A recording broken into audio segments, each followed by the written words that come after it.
Hello, कैसे हैं आप सब। जैसे कि आप सबको याद होगा, हम आपको वैष्णो देवी धाम ले जा रहे थे और हमने लास्ट व्लॉग में आपको कटरा स्टेशन पर छोड़ दिया था।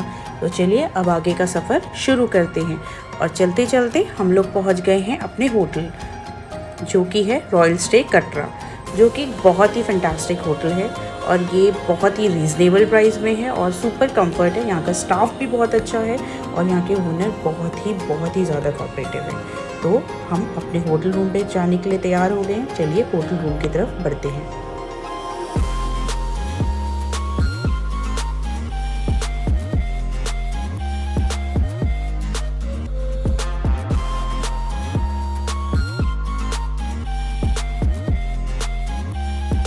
और लीजिए पहुंच गए हम अपने होटल रूम पे। देखिए कितना सुपर्ब, कितना कंफर्ट है और कितना नीट एंड क्लीन है। सबसे बड़ी चीज़ हाइजीन बहुत अच्छा है यहाँ पे और होटल जो है सुपर्ब क्लीन है। आपको बहुत ही मज़ा आएगा यहाँ पे स्टे करने में। तो मेरी रिकमेंडेशन है आप यहाँ पे अपनी फैमिली का स्टे कर सकते हैं। This is family rest hotel और आप यहाँ अपनी फैमिली के साथ आराम से स्टे कर सकते हैं। उसके बाद चलिए हम लोग स्टार्ट करते हैं अपनी यात्रा। और यात्रा स्टार्ट होती है हमारी कटरा से, यानी एक चेक पॉइंट है जो है कटरा, जहाँ से हमारी यात्रा स्टार्ट होती है। जिसके लिए हमको यात्रा पर्ची लेनी होती है, वो आप ऑनलाइन भी ले सकते हैं और आप यहाँ से भी उसको ले सकते हैं ऑफलाइन।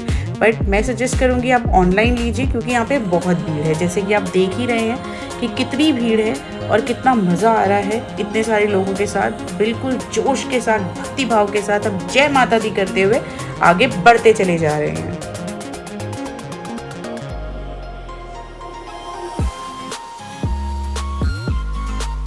और हमने थोड़ा टफेस्ट रास्ता चूज़ करा है, जो है सीढ़ियाँ।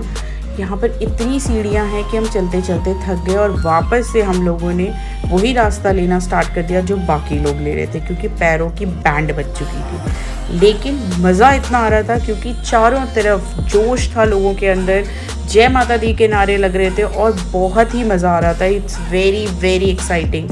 आप जगह जगह आपको लाइटिंग्स दिख रही थी। ये देखिए कितना ब्यूटीफुल व्यू आपको ऊपर से दिखाई दे रहा है यहाँ पे, और कितना अच्छा और सुंदर व्यू है कि बिल्कुल यात्रा करने में मज़ा आ जाए। तो फ्रेंड्स, हम लोग पहुँच गए अपनी पहली डेस्टिनेशन में, जो है अर्धकुंवारी, जहाँ पे माता की एक गुफा है जिसमें बहुत ही मज़ा आता है जाने में। और यहाँ पे बहुत लंबी क्यू होती है। आप देखिए कितने सारे लोग यहाँ पे वेटिंग पर हैं।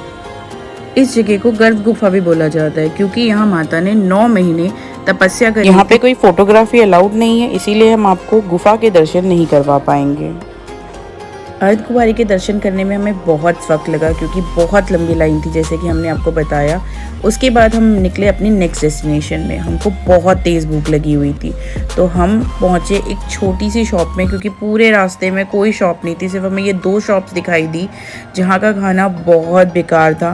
तो इसीलिए मैं रिकमेंड करूँगी, अगर कोई भी माता वैष्णो देवी के दर्शन करने के लिए जा रहा है, या तो अपना फूड अपने साथ कैरी करिए, या आपका अर्धकुंवारी तक जितने आपको फूड स्टॉल्स मिलते हैं वहाँ पे कुछ ना कुछ खा लीजिए, क्योंकि अर्धकुंवारी के बाद वैष्णो देवी धाम तक आपको कुछ भी अच्छा खाने के लिए नहीं मिलेगा। जैसे कि हमने पूरी यात्रा भूखे पेट करी, बहुत ही गंदा खाना था कि हमने इससे बेटर सोचा कि खाना को अवॉइड ही करें। देखिए लोग किस तरह से पूरी रात यहाँ पे वेट करते हैं, और हम सुबह अर्ली मॉर्निंग पहुँच गए हैं माता वैष्णो देवी के धाम, जैसे कि आपको दिखाई दे रहा है। लेकिन यहाँ पे इतनी लंबी लाइन थी कि हमको बहुत देर तक खड़े रहना पड़ा। और देर होने की दूसरी वजह ये भी थी कि हमको बिलोंगिंग्स अंदर ले जाने की बिल्कुल इजाज़त नहीं थी। हमको लॉकर में सबमिट करवाने थे और लॉकर रूम पे बहुत लंबी लाइन थी। तो इसलिए प्लीज़ आप अपने बिलोंगिंग्स अपने होटल पे ही छोड़ के जाइए, ताकि आपको लंबी लाइन पे ना खड़ा होना पड़े। इसीलिए हम आपको अब दर्शन जो हैं वो दूर से करवा रहे हैं। देखिए वो सामने आपको वैष्णो देवी धाम दिखाई दे रहा है, क्योंकि अंदर भी कैमरा अलाउड नहीं था। तो ये है माता रानी का दरबार। माता रानी के दरबार के बाद हम लोग निकल पड़े अपने नेक्स्ट डेस्टिनेशन पे, जो हमारा है भैरवनाथ मंदिर। और एक बहुत ही अच्छा रिलीफ है सबके लिए कि भैरवनाथ मंदिर के लिए रोप वे स्टार्ट कर दिया गया है, जो बहुत ही कंफर्टेबल है। और मतलब उसमें आपको एक तो मज़ा आएगा कुछ नई चीज़ करने में, और जो रास्ता है वो आप इजीली कवर अप कर सकते हैं, क्योंकि इतना ज़्यादा चलने के बाद सब लोग थक जाते हैं। तो देखिए ये है रोपवे की स्लिप। आपका रोपवे जो है वो 100 रुपीज़ का टिकट है, और इसमें सिर्फ एक साइड का नहीं है, डबल साइड टिकट है। इसके अंदर आपको रिटर्न टिकट भी जो है सामने, रिटर्न जर्नी का टिकट भी आपको मिल रहा है। यानी आपका आना जाना जो है 100 रुपये है, जो है बहुत ही ज़्यादा कंफर्टेबल है और चीप है। आप इजीली इससे बाबा के दरबार में जाके दर्शन कर सकते हैं।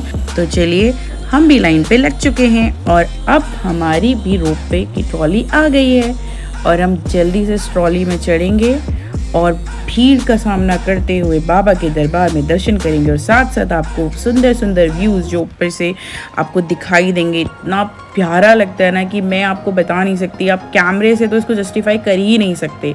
इतना सुंदर व्यू आता है ऊपर से, आपको छोटे छोटे लोग दिखाई देते हैं, रास्ते दिखाई देंगे जहाँ से लोग जाते थे पहले, और इतना मज़ा आता है। ट्रॉली का अपना ही मज़ा है यार, बचपन की सारी यादें ताज़ा हो गई जब हम मम्मी पापा के साथ जाते थे ट्रॉली में घूमने के लिए। और ये देखिए, इस प्यारे से सफ़र के बाद अब हम लोग पहुंच गए हैं बाबा के धाम। यहाँ पे यार लंगूर बहुत हैं, तो बहुत ज़्यादा डर लग रहा था व्लॉग करते हुए, वीडियोस बनाते हुए, कि पता लगा कि व्लॉगिंग के चक्कर में हमारा कैमरा लेके चले जाएंगे। बट फिर भी बहुत ज़्यादा हिम्मत करके हमने थोड़ा बहुत शूट करने की कोशिश करी। ये देखिए सामने आपको बाबा का धाम दिखाई दे रहा है, ये बहुत ही ब्यूटीफुल है। यहाँ पे हेलीपैड भी है, आपको सामने हेलीपैड दिखाई दे रहा है। यहाँ पे हेलीकॉप्टर से भी आप आ सकते हैं, जो अगर पैदल चल के नहीं आना चाहता, घोड़े में नहीं आना चाहता। देखिए कितना ब्यूटीफुल व्यू है, कितना प्यारा लग रहा है यहाँ से। और मतलब यहाँ पहुँचने के बाद जो तसल्ली मिलती है ना आपके मन के अंदर, वाह, वो तो बिल्कुल अलग है। अब देखिए वापस भी हम ट्रॉली से आ रहे हैं, देखिए कितना ब्यूटीफुल लग रहा है। और आपको सामने वैष्णो देवी धाम भी दिखाई दे रहा है और आपको इतना ब्यूटीफुल व्यू यहाँ से दिखता है ना, मैं आपको बिल्कुल बता नहीं सकती हूँ। जो लोग घोड़े में ना आना चाहे, पैदल ना आना चाहें, वो लोग कार्स पे आ सकते हैं। यहाँ पे कैब फैसिलिटी भी अवेलेबल है जिसका कॉस्ट बहुत ही चीप है। साथ ही साथ यहाँ पे डोली है, अगर कोई डोली में आना चाहता है तो डोली में भी आ सकता है। बच्चों के लिए भी यहाँ पे फैसिलिटीज़ है, घोड़े हैं, आप जैसे भी चाहें दर्शन कर सकते हैं। अब दर्शन करने के बाद भाई लड़कियां हैं तो थोड़ी बहुत शॉपिंग तो बनती है यार। और इतनी ब्यूटीफुल बैंगल्स यहाँ पे मिल रही हैं, देखिए कितना ब्यूटीफुल सामान है कि मज़ा आ गया। और साथ ही साथ यहाँ के फेमस अखरोट और बादाम, भाई वो कैसे भूल सकते हैं, घर वाले वरना घर पे ही नहीं घुसने देंगे, वो लेना तो बनता है। और ये हमने लिया कटरा मार्केट से। कटरा मार्केट बहुत ब्यूटीफुल है, बहुत सुंदर तरीके से बनाई गई। यहाँ पे बहुत सारी चीज़ें हैं जो आप एक्सप्लोर कर सकते हैं, ख़रीद सकते हैं। और लीजिए, वापस आ गए हम अपने होटल। अब भाई जाने का समय आ गया है, तो चलिए वापस चलते हैं दिल्ली में और वहाँ की गर्मी को एंजॉय करते हैं। तो लीजिए, पहुँच गए हम Delhi. So guys, see you on the next vlog. Bye, have fun.